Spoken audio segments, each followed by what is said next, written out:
আসসালামু আলাইকুম। Hello everyone, দেশ ও দেশের বাইরে সবাইকে ওয়েলকাম টু আত্মক মিস্টার। কেমন আছেন সবাই?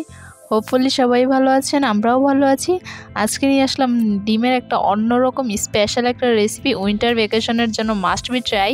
সো এই উইন্টারে তো এরকম একটা দুপুর বা লাঞ্চের টাইমে একটা মিষ্টি রোদ আসে, তার জন্য এরকম একটা পারফেক্ট যদি ডিমের কারি হয় তাহলে তো কোনো কথাই নেই, অনায়াসে এক প্লেট ভাত খেয়ে ফেলা যাবে। আর সবসময় কিন্তু একরকম ডিম খেতে ভালো লাগে না, একটু ডিফারেন্টভাবে করলে এটা খেতেও ভালো লাগে আর এটার খাওয়ার প্রতি ইন্টারেস্টটাও বেড়ে যায়।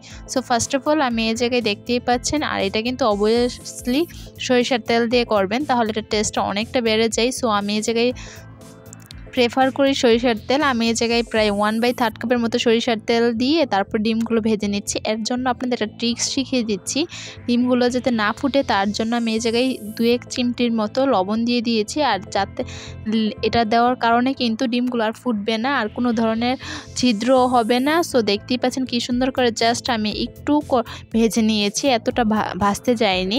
সো একই তেলে আমি যে বাকিগুলো ঝাঁঝা মশলা লাগছে দিয়ে দিব। আর এই জায়গায় আমি দিয়ে দিচ্ছি পেঁয়াজ কুচি। আমি এই জায়গায় প্রায় 1/2 কাপের মতো পেঁয়াজ কুচি ইউজ করেছি। এটা যত বেশি পেঁয়াজ দিবেন তত বেশি খেতে টেস্ট হবে। আর অবশ্যই চুলার আঁচ মিডিয়াম টু লোই থাকবে।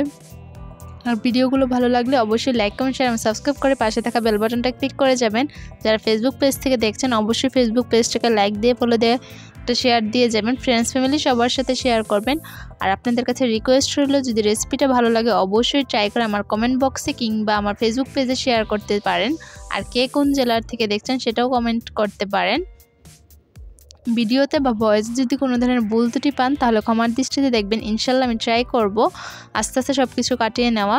সো আমি এখন মশলা দিয়ে নিচ্ছি। আর এখন সব দেখতেই পাচ্ছেন আমি এই জায়গায় তেজপাতা দিয়েছি 4টার মতো, আর এলাচি দিয়ে নিয়েছি 3টার মতো। অবশ্যই এলাচিটা একটু থেতো করে দিয়েছি। আর দিয়েছি দারচিনি প্রায় 3 ফালির মতো। আর এই জায়গায় আমি 2টা এক্সট্রা মশলা ইউজ করছি, সেটা হচ্ছে গোলমরিচ গুঁড়া দিয়েছি, কালো গোলমরিচ গুঁড়া দিয়েছি 5টা, আর লবঙ্গ দিয়েছি 2টা। অবশ্যই লবঙ্গটা কম দিতে যাবেন, তা না হলে কিন্তু লবঙ্গর অনেক ঝাঁজ আর খেতে খুবই ঝাল হয়ে যায়। সো তারপর আমি দিয়ে নিচ্ছি জিরা। আমি এই জায়গায় জিরা দিয়ে দিচ্ছি প্রায় 1 চামচের মতো। জিরা দেওয়ার পর এই জায়গায় আমি খুব ভালো মতো, অবশ্যই এই জায়গায় আমি জিরাটা ইউজ করছি, আবার জিরার ফাঁকিটাও আমি ইউজ করেছি। সো আমি বাজা জিরার ফাঁকি ইউজ করেছি প্রায় 1/2 চা চামচের মতো। সো এখন আমি এই জায়গায় দিয়ে দিচ্ছি টমেটো, ফুল একটা টমেটো কিউব করে কেটে নিয়ে দিয়েছি। যেহেতু আমার 4টা ডিম, সো আমি এর জন্য একটা টমেটো ইউজ করছি। সো আপনারা যতটুকু দিবেন ডিম তার থেকে বাড়িয়ে দিবেন। সো আমি মেজারমেন্টটা তো বলেই দিয়েছি। সো যদি 4 থেকে বেশি করতে চান তাহলে সেক্ষেত্রে টমেটোর পরিমাণটাও বেশি হবে। আর আপনারা কী কী ভিডিও চান কমেন্টে জানাবেন, ইনশাল্লাহ আমি দেওয়ার ট্রাই করব। আর ইনশাল্লাহ আস্তে আস্তে আবার অ্যাক্টিভ হতে যাচ্ছি। আর আপনারা যদি সাপোর্ট করেন আমি ট্রাই করব অন্তত সপ্তাহে 2টা না হয় 3টা হলেও ভিডিও দেওয়ার। সো শীত যেহেতু আসছে সামনে, কিন্তু আরও অনেক ধরনের ধামাকা ভিডিও আসতে চলছে, যেহেতু পিঠাপুলি উৎসব সামনে শুরু হয়ে গেছে, শীত মানেই পিঠাপুলি। সো অবশ্যই এর জন্য আমার চ্যানেলে যারা নতুন এখনও সাবস্ক্রাইব করছেন না প্লিজ সাবস্ক্রাইব করবেন, পাশে থাকা বেল বাটনটা ক্লিক করে যাবেন। সো এই পর্যায়ে আমি দিয়ে দিচ্ছি আদা রসুন পেস্ট। এই জায়গায় আমি প্রায় 1 চামচের মতো আদা রসুন বাটা দিয়ে নিয়েছি, দিয়ে খুব ভালোভাবে ভেজে নিব যাতে করে এটা র ফ্লেভারটা না থাকে। র স্মেলটার কারণে কিন্তু অনেক সময় খেতে ভালো লাগে না। সো তারপর আমি এই জায়গায় দিয়ে দিয়েছি চিলি ফ্লেক্স। আর এই জায়গায় কিন্তু আমি এক্সট্রা কোনো মরিচের গুঁড়া ইউজ করব না। সো অবশ্যই চিলি ফ্লেক্সটা আপনাদের ঝাল অনুযায়ী দিয়ে নেবেন, যারা যতটুকু স্পাইস পছন্দ করেন। তারপর আমি দিয়ে নিয়েছি এই জায়গায় ধনিয়া গুঁড়া। আর মাস্ট বি ট্রাই করবেন ধনিয়া গুঁড়াটা দিতে। আর ধনিয়া গুঁড়া দেওয়ার কারণে কিন্তু এটা টেস্টটা খুবই বেড়ে যায়। সো সব কিছুই তো বললাম, কিন্তু রেসিপির নামটাই তো শুরুতে বলতে ভুলে গেছি। আর আজকের রেসিপিটা হচ্ছে দই ডিম কারি। সো নামটা শুনতে মনে হচ্ছে অনেক ইন্টারেস্ট, খেতেও কিন্তু খুবই ভীষণ মজার। তো দেখতেই থাকুন কীভাবে কী করছি। আর এর জন্য শুরু থেকে শেষ পর্যন্ত ভিডিও দেখে আমি নামটাই বলতে ভুলে যাচ্ছি, টক দইয়ের ডিমের কারিটা শুরু থেকে শেষ পর্যন্ত দেখে তারপর রেসিপিটা ট্রাই করবেন। আমি টিপস অ্যান্ড ট্রিক্স সব কিছু এই ভিডিওতে শেয়ার করেছি। আর এখন আমি দিয়ে দিচ্ছি হলুদ গুঁড়া 1/2 চা চামচের মতো। এটা আমার রিকোয়ারমেন্টস অনুযায়ী 1/2 চামচ দিয়েছি, কিন্তু আপনাদের হলুদের গুঁড়া কালার যদি বেশি এসে থাকে তাহলে সেক্ষেত্রে কমিয়ে দিবেন। আবার কেউ যদি কম আসে কালার তাহলে অবশ্যই আর একটু বাড়িয়ে দিবেন। সো আমি এই জায়গায় পানি দিয়ে নিচ্ছি, পানি দিয়ে খুব ভালোভাবে এটা কষিয়ে নিব। এটা যত বেশি কষাবেন, আর অবশ্যই টমেটোগুলো একটু থেতো করে নেবেন, আর তার জন্য এটা খেতেও খুব ভালো লাগে। আর এই পর্যায়ে আমি দিয়ে দিচ্ছি আগে থেকে ভাজা ডিমগুলো। তো দেখতেই পাচ্ছেন, আর আত্মর কুকিং স্টোরি মানেই হচ্ছে অল্প উপকরণে মজার মজার রেসিপি আপনাদের মাঝে শেয়ার করা। খুবই অল্প সময়ে ঝটপটেই তৈরি হয়ে যাবে। এর জন্য কি করতে হবে বলেন তো? চ্যানেলটার পাশে থাকতে হবে, যাতে করে আমার ভিডিও আসার সাথে সাথে আপনারা পেয়ে যান। সো আমি এখন দিয়ে এটা খুব ভালোভাবে মিশিয়ে আমি ঢাকনা দিয়ে দিচ্ছি প্রায় 10 থেকে 12 মিনিটের মতো।